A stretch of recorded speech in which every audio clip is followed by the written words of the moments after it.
Hello students. अभी हम पढ़ रहे हैं सीक्वेंस एंड सीरीज, ठीक है। और सीक्वेंस एंड सीरीज में हमने अभी तक एक जनरल टर्म का फॉर्मूला देख लिया है और फिर उसके बाद सम ऑफ एन टर्म्स और उससे रिलेटेड कुछ क्वेश्चंस किया है, ठीक है।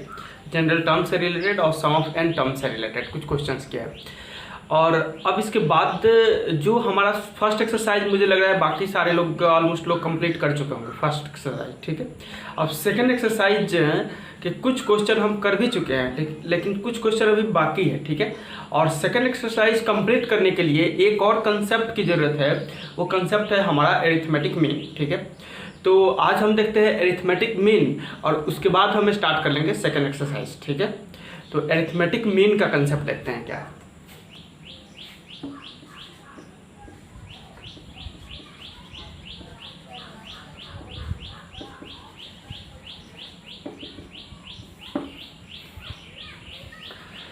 एरिथमेटिक मीन का मीनिंग क्या है? जैसे अगर हमारे पास दो नंबर है ए एंड बी और दोनों के बीच एक मीन पूछा जाए, एरिथमेटिक मीन, तो वो क्या होगा, ठीक है। अगर हमारे पास टू नंबर हैं ए एंड बी, ठीक है। अगर हमें पूछा जाए कि इन दोनों के बीच में वन एरिथमेटिक मीन, ठीक है, वन एरिथमेटिक मीन क्या होगा, तो अगर हम वन एरिथमेटिक मीन ए लेते हैं दोनों के बीच में, ठीक है, तो ये ए बन गया, ये कैपिटल ए और ये बी। अब ये तीनों मिलकर के ए एंड बी, ये तीनों मिलकर के एपी में हो जाएंगे, आर इन एपी, ठीक है, आर इन एपी, ठीक है। अगर ए बी तीनों मिलकर के एपी में हो जा रहे हैं तभी हम इस ए को बोलेंगे एरिथमेटिक मीन, ठीक है, तभी इस ए को बोलेंगे हम एरिथमेटिक मीन। अगर ये तीनों मिलकर के एपी में नहीं होते तो इस ए को हम एरिथमेटिक मीन नहीं बोल सकते थे, ठीक है। तो यहाँ पे ए बी तीनों मिलकर के एपी में हो रहे हैं, इसलिए हमने इनको बोला एरिथमेटिक मीन। अब ये जो ए है, ठीक है, इस ए को हम क्या लिखेंगे, तो A is equals to A plus B upon two आएगा, A plus B divide by two, ये आएगा, ए की वैल्यू आएगा A plus B divide by two. कैसे आएगा ये? क्योंकि ये तीनों एपी में हो गए तो a minus A, capital A minus small a is equal to B minus capital A. अब ये इधर आएगा तो a plus A is equal to A plus B, तो 2a is equal to A plus B, तो यहाँ से आएगा a is equal to A plus B divide by two. अब यही होता है a is equal to A plus B by two, इसी को हम बोलते हैं एरिथमेटिक मीन। तो एरिथमेटिक मीन का फॉर्मूला होता है दोनों को सम करके 2 से डिवाइड कर देना, ठीक है।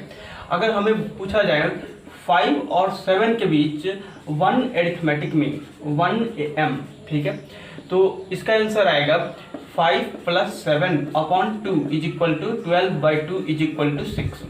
अगर हमें पूछा जाए 3 एंड 15 के बीच वन एरिथमेटिक मीन 1 am, ठीक है, तो इसका आंसर आएगा 3 plus 15 divide by 2 is equal to 18 upon 2 is equal to 9, ठीक है।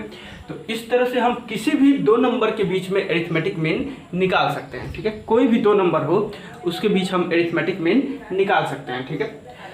अब क्योंकि हम ये वन एरिथमेटिक मीन निकाल रहे हैं तो ये सिंपल है, दोनों को प्लस करके 2 से डिवाइड कर देना, ठीक है। लेकिन जब हम एन एरिथमेटिक मीन निकालेंगे, एन एरिथमेटिक मीन का मीनिंग हुआ एक से ज़्यादा एरिथमेटिक मीन, तो कैसे निकालेंगे? एक से ज्यादा एरिथमेटिक मीन हम देखते हैं।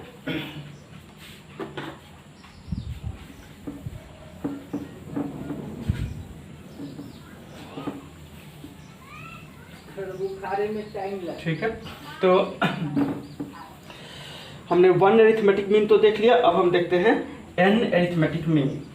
अब हम देख रहे हैं an arithmetic mean. An arithmetic mean, an arithmetic mean, एक सेकेंड,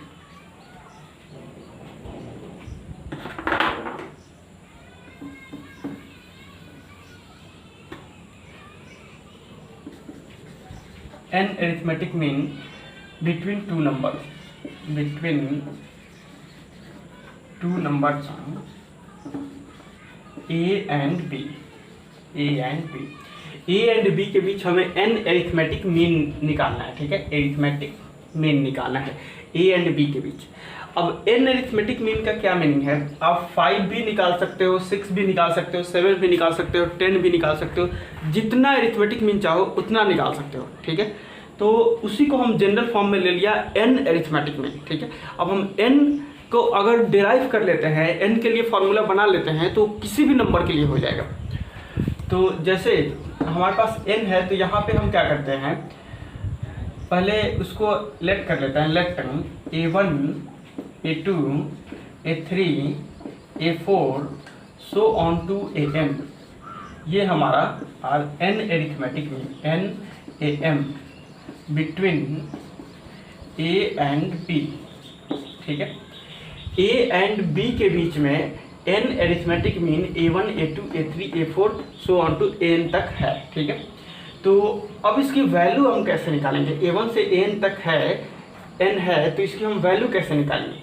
इसको हम लिखेंगे a, a1, a2 a3 so on to an, b are in ap, यही लिखेंगे a1 a2 a3 an, b are in ap। क्योंकि यहाँ पे n अरिथमेटिक मीन है a से b के बीच में, तो ये n अरिथमेटिक मीन और ये a और ये b सारे मिलाकर के एक ap बन जाएगा, ठीक है, आर इन ap।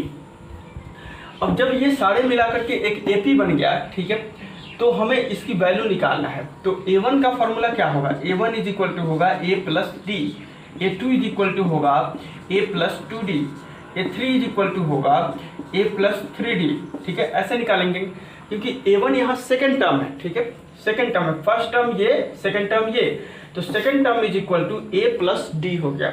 a2 हमारा थर्ड टर्म है, तो third term is equal to a plus 2d हो गया। a3 हमारा फोर्थ टर्म है, तो ये a प्लस 3d हो गया, ठीक है। इस तरह से हमारा ये वैल्यू हो गया, a plus D, a plus 2d, a plus 3d, ऐसे हो गया, ठीक है। अब अगर हम a1 निकालें तो उसमें d की ज़रूरत है, इन सब में d की ज़रूरत है, तो सबसे पहले हमें d की वैल्यू निकालना पड़ेगा, ठीक है। सबसे पहले किसकी वैल्यू निकालना पड़ेगा, d की वैल्यू निकालना पड़ेगा। अब हम d निकाल के देखते हैं d हम कैसे निकालेंगे, ठीक है। तो ये जो b है वो कितना नंबर पे आ रहा है, ये n, ये 1 और ये 1, b हमारा n प्लस 2th पोजीशन पे है, ठीक है। b किस पोजीशन पे है, n plus 2th position, b है हमारा n प्लस 2th पोजीशन, ठीक है। b का जो पोजीशन है वो n प्लस 2th पोजीशन है, ठीक है। तो इसका मतलब b is equal to a plus n plus 2 minus 1 into D, ऐसे लिख सकते हैं। b n प्लस 2वां टर्म है, तो b is equal to a plus, ये फार्मूला क्या होता है, a plus n minus 1 into D, तो a plus n plus 2 minus 1 into D, ठीक है, ये लिख दिया हमने। तो ये हो गया हमारा a प्लस, अब n प्लस 2 माइनस 1, ये हो गया n plus 1 into D. b is equal to हो गया a plus n plus 1 into D. अब a को इधर साइड लाते हैं, तो ये हो गया हमारा b minus a is equal to n plus 1 into D. तो ये हो गया b minus a upon n plus 1 is equal to D. D की वैल्यू हमारा आ गया, ठीक है। d कितना आया, b minus a divide by n plus 1। अब हमें a1 a2 a3 ये सारे वैल्यू निकालना है। तो a1 का फॉर्मूला है a प्लस डी, तो ये हो गया a plus b minus a divide by n plus 1, ठीक है, is equal to a n plus a plus b minus a upon n plus 1 is equal to a n plus b divide by n plus 1, ठीक है। तो a1 हमने निकाल लिया। अब हम अगर हम a2 निकालते हैं तो a2 होगा a प्लस 2d, तो ये हो गया a प्लस 2 इंटू, अब d का फॉर्मूला हम रख देते हैं। d का वैल्यू क्या है, b minus a divide by n plus 1, तो ये है हमारा b minus a upon n plus 1, ठीक है। तो इसको हम लिखेंगे a n plus a plus 2b minus 2a upon n plus 1 is equal to a n plus 2b plus 2b minus a divide by n plus 1, ठीक है।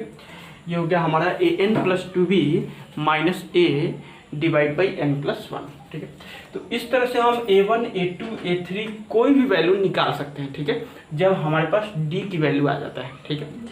तो हमने ये कंसेप्ट देख लिया कि किसी भी दो नंबर के बीच में one arithmetic mean, single arithmetic mean कैसे निकालेंगे, और किसी भी दो नंबर के बीच में एन एरिथमेटिक मीन कैसे निकालेंगे। ठीक है, दो टाइप के हमें एरिथमेटिक मीन निकालना है। एन एरिथमेटिक मीन का मीनिंग हुआ एक से ज़्यादा एरिथमेटिक मीन हुआ, और वन एरिथमेटिक मीन का हुआ सिंगल एरिथमेटिक मीन। ठीक है, उसका फॉर्मूला बिल्कुल सिंपल है, a + b/2।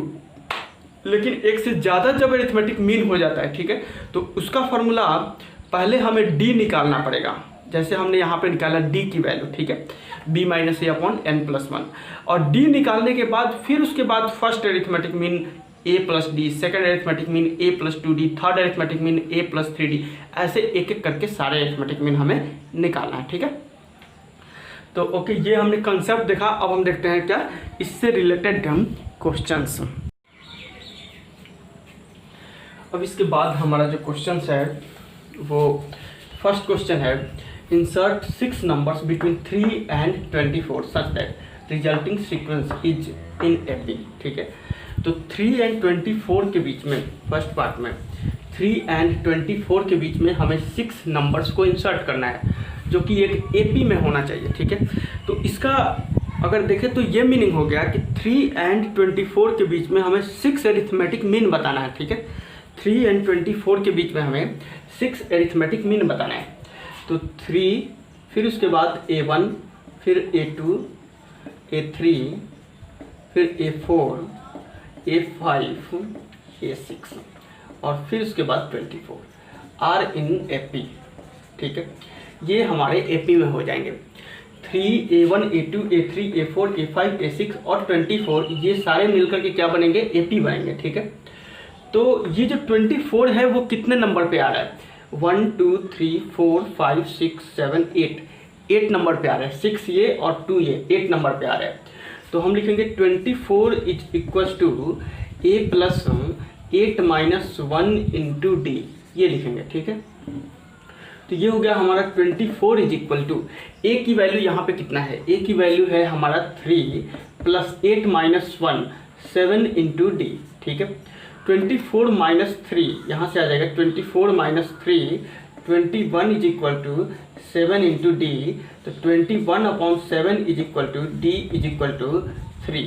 तो d की वैल्यू आया हमारा 3। ठीक है, अब d जब आ गया तब हम a1 a2 ये सारे वैल्यू निकाल सकते हैं। a1 इज इक्वल टू हो गया a + d is equal to 3 + 3 is equal to 6। a2 is equal to हो गया a + 2d is equal to 3 + 6 is equal to 9। a3 is equal to हो गया a + 3d is equal to 3 + 9 is equal to 12। ठीक है, इस तरह से हम a1 a2 a3 a4 a5 a6 भी निकाल सकते हैं। ठीक है, तो ये सारे वैल्यू हमारा निकल जाएगा। अब हम इसके बाद देखते हैं सेकंड क्वेश्चन। जो सेकंड क्वेश्चन है, insert 5 numbers between 8 and 26 such that resulting sequence is an AP. ठीक है, 8 and 26 के बीच में हमें 5 नंबर्स को इंसर्ट करना है। तो 8 लिख दिया यहाँ पे, और फिर उसके बाद दूसरा 26 है, उसके बीच 5 नंबर्स हो गया। तो 8 a1 a2 a3 a4 a5 and 26 are in AP. ठीक है, 8 a1 a2 a3 a4 a5 and 26 are in AP. अब इसके बाद जो 26 है वो कितने नंबर पे आ रहा है, 26 इज इक्वल टू a + 5 ये और 2 ये 7। ठीक है, a + 7 - 1 6d। ठीक है, तो 26 - 8 इज इक्वल टू 6d। तो ये हो गया 18 इज इक्वल टू 6d। तो d इज इक्वल टू हो गया 3। ठीक है, अब d की वैल्यू आ गया, तो a1 जब निकलेगा तो a1 की वैल्यू क्या होगा, a1 is equal to 8 + 3 is equal to 11। a2 is equal to 8 + 2d means 6 is equal to 14। फिर उसके बाद a3 is equal to 8 + 3d, 3d का मीनिंग हुआ 3 3 जा 9 इज इक्वल टू 17। ऐसे हम एक एक करके सारे वैल्यू निकाल सकते हैं। ठीक है, a1 a2 a3 a4 a5 a6 ये सारे वैल्यू हम निकाल सकते हैं। फर्स्ट हो गया, सेकंड हो गया। अब इसके बाद है हमारा थर्ड। तो थर्ड के लिए हम पहले ये मिटा देते हैं क्योंकि स्पेस कम पड़ जाएगा।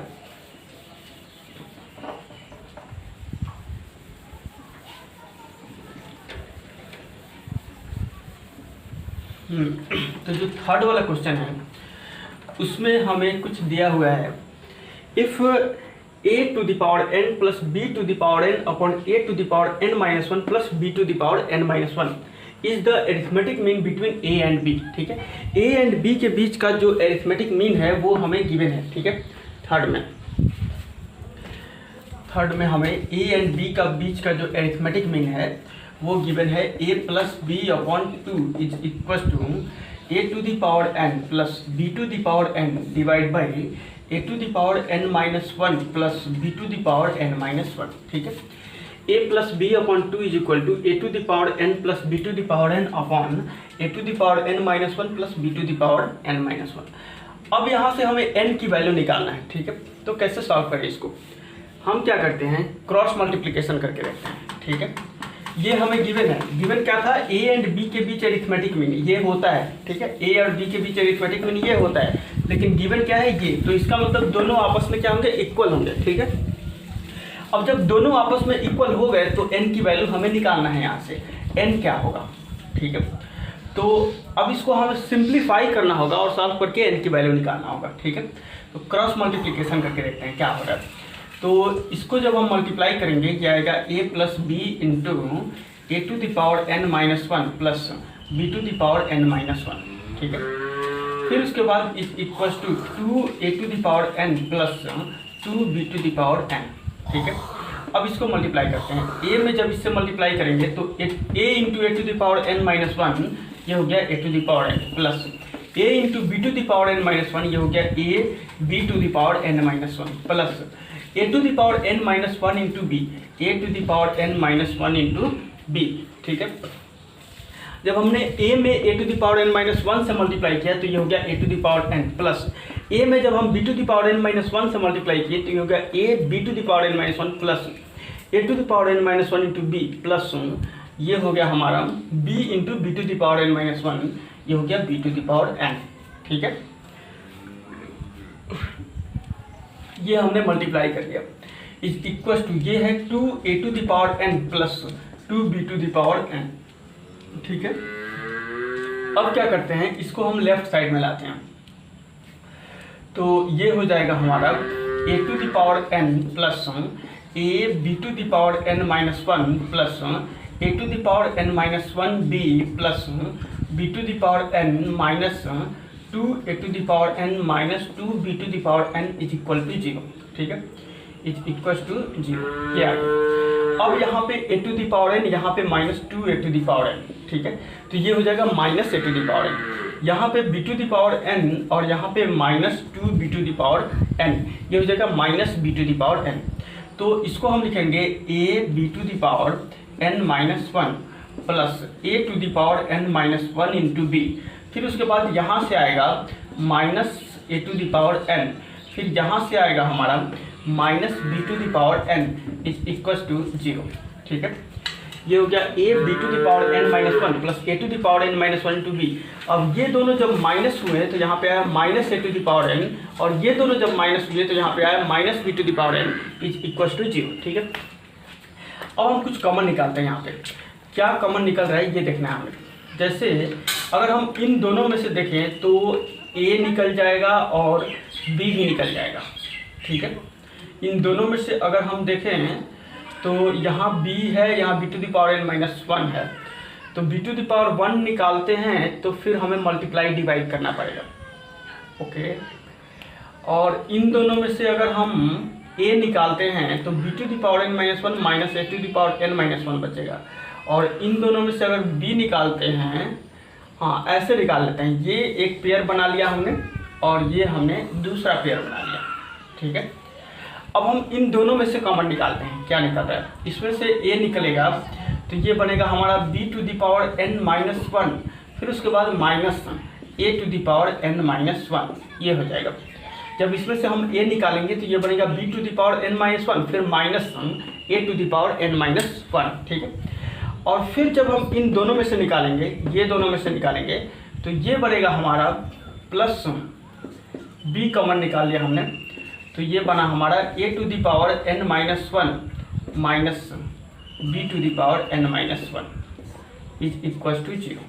ठीक है, जब इन दोनों में से हमने निकाला तो a निकला तो ये हो गया b to the power n minus one minus a to the power n minus one, और इन दोनों में से हमने निकाला तो प्लस b निकला, ये हुआ a to the power n minus one minus b to the power n minus one is equal to 0। ठीक है, अब देखो यहाँ थोड़ा सा अभी भी प्रॉब्लम है, ये जो दोनों वैल्यू है, ठीक है, ये दोनों इक्वल नहीं है।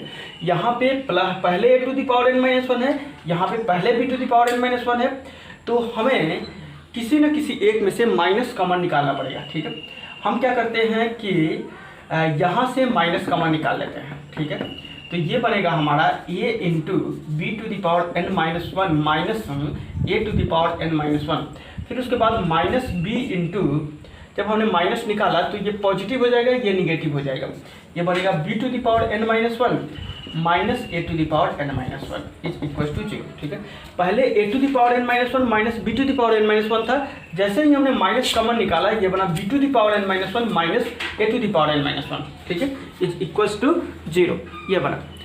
अब इसके बाद ये दोनों स्टेप में देखते हैं, यहाँ पे और यहाँ पे कॉमन है, तो इसको हमने लिख दिया b to the power n minus one minus a to the power n minus one into a minus b is equal to 0, ये लिख दिया। अब ये जो a माइनस बी है ये कांस्टेंट है, ये 0 में चले जाएगा। ठीक है, हमें तो n की वैल्यू निकालना है। ठीक है, तो यहाँ से हम क्या करते हैं कि जो a माइनस बी है इसको 0 में भेज दे देते हैं, तो यहाँ पे आएगा b to the power n minus one minus a to the power n minus one is equal to 0। ठीक है, अब ये a to the power n minus one को दूसरे साइड ले जाते हैं, तो ये हो जाएगा b to the power n minus one is equal to a to the power n minus one. अब इसको यहाँ पे लेते हैं डिवाइड में। ठीक है, तो ये बनेगा हमारा b to the power n minus one divide by a to the power n minus one is equal to 1, तो ये आएगा b by a to the power n minus one is equal to, ये 1 को हम क्या लिख सकते हैं, 1 को हम ऐसे लिख सकते हैं b by a to the power 0। ठीक है, अब आप देखो यहाँ से क्या बन रहा है, जब हमने ऐसे लिख दिया b by a to the power n minus one is equal to b by a to the power 0, तो यहाँ से बना हमारा n minus one is equals to 0। ठीक है, तो ये बना हमारा n minus one is equals to 0, तो n इज इक्वल्स टू आया 1। ठीक है, तो हमारा आंसर बना n इज इक्वल्स टू 1। जब आप n की वैल्यू यहाँ पे 1 पुट करोगे तो अब देखो यहाँ पे a बनेगा, ये b बनेगा, यहाँ 1 माइनस 1 0, तो ये 1 और ये 1 2, तो a प्लस बी अपॉन 2 आएगा, तो हमारा आंसर होगा n की वैल्यू 1। ठीक है, नोट कर लो आप लोग इसको।